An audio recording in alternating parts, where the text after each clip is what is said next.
First of all, you have to realize, and I talk about this a lot in the book, that, nothing is as it seems. In fact, I think that's the first chapter in the book. Literally nothing on earth is as it seems. All humans are being driven by their subconscious at all times, and we don't reason very well. So anything you think, even if you were to ask them, they don't know. And so you have to ask them in a way that helps them dig out what they actually need for themselves. It's a lot like therapy. And I have a chapter in the book where I talk about essentially how therapists conduct therapy and how you actually become a good therapist. A lot of details about how therapists really think and how they sort of dig out insights from their patients.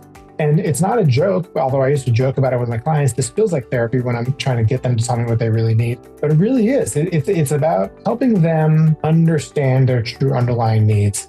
Because then once you understand the true need, then you can address it. And I had a good friend who was on my Thursday morning Stakeholder Whispering Live on LinkedIn who phrased it really well. He said, they own the problem, you own the solution. If they can figure out what their problem is, like, in the case of like a website, I need a blue button. Well, what's the problem?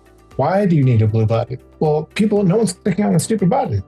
Oh, so what you really need is a button that will entice people to click. Now, let's focus on that.